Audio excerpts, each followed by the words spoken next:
When I came on Thursday, I gave you guys a bunch of footage, and you happened to pick him. And then he happened to get seen by his sister's friends here, and they got that message all the way to her in Georgia.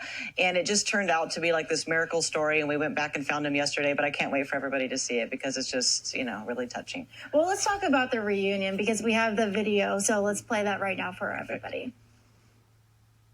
Good morning. This is Kate. How can I help? Kate, my name's Marjorie Chapman, okay? I got a text from a dear friend of mine. Her husband happened to be watching the news and saw when you were out interviewing the homeless people. Yes. The guy with the helmet in a wheelchair, that's the brother I've been looking for like 25 years. What? Would you like me to go find him? This is blowing my mind. Oh, my God.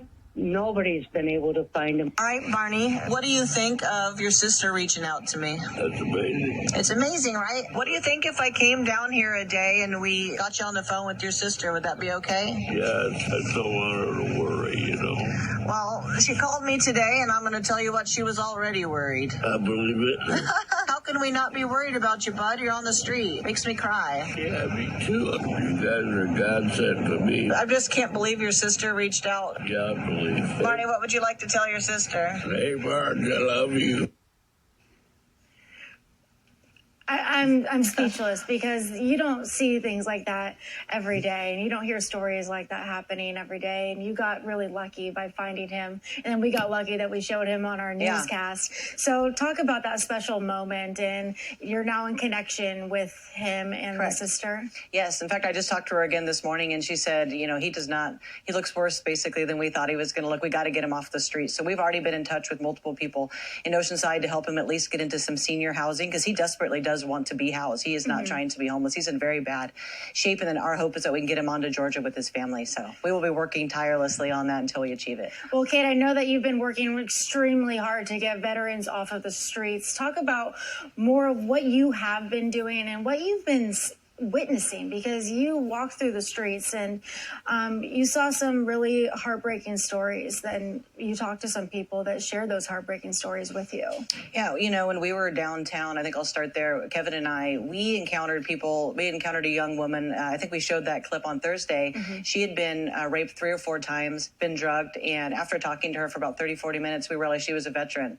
And so we're, going to go back down there and try to get her off the street. But it's inexcusable that she was on the street in the first place, and then to be assaulted multiple times is it's just unspeakable. That's what's happening in our streets. We had another gentleman tell us 45 deaths, per month down there. He did CPR on 20 people. We saw open drug use. It was unnerving. It was just maddening. I can't believe a city this rich with this many resources that we are, failing our public and failing all these homeless people in the way that we are.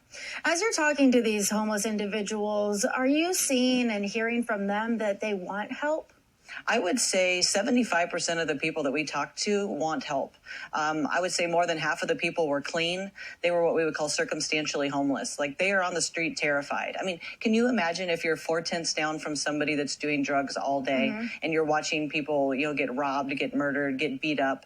I mean, they have their own community there. We met many mayors, they call them mayors, and many lieutenants, people that try to keep other people safe. It's crazy. Yeah, it's a very dangerous situation. Very dangerous. I wouldn't walk downtown by myself at any time of day. No. Now, after what we've been seeing. Correct. And your partner who you were with got assaulted, and then you almost did too. Yeah, the guy got right in my face, was about to punch me. Thankfully, I stayed very still, and I was just kind of praying that wouldn't happen. But yeah, Kevin got punched 3 times all the way to the ground. We weren't even out of the car 4 minutes. So it was very scary. So what can we do here in San Diego? Because our veteran community is so large, and there's so many that are on the streets, and you've shared a couple of those stories with us. If there's a couple, there's way more There's way more than what we know. What can we do as a community? What can our local leaders do? I think our local leaders, as I said on Thursday, we need to get all that low-hanging fruit off the street. The people who have not been homeless long, who are circumstantially homeless, who housing is their actual problem, right? It's not drugs. It's not, mental health issues. They are without a house, and because they're without a house, it's hard for them to get jobs. Let's get them off the street, and then let's lock arms. There's so many agencies. There's so much funding here. Let's unite. Let's get shoulder to shoulder and go out. What if we just picked up 2 people a day? All of us. We picked up 2 people a day. We could clean this problem up in 6 months. Do you think it would actually be 6 months? Because I do. You do? Because I do. what we see and what we're seeing with the drug and alcohol problem is that it's continuing to get worse and the homeless crisis is growing. It does continue to get worse, but it gets worse partly because we leave this low-hanging fruit on the street too long. They get depressed, they start doing drugs, and we keep adding people to the number of drug users. If we were to get half of them off the street, within a couple of months, if I can find them in a couple hours, Right. I think all of us here in San Diego can probably go find them together. Kate, how can people get involved with what you're doing with House the Heroes?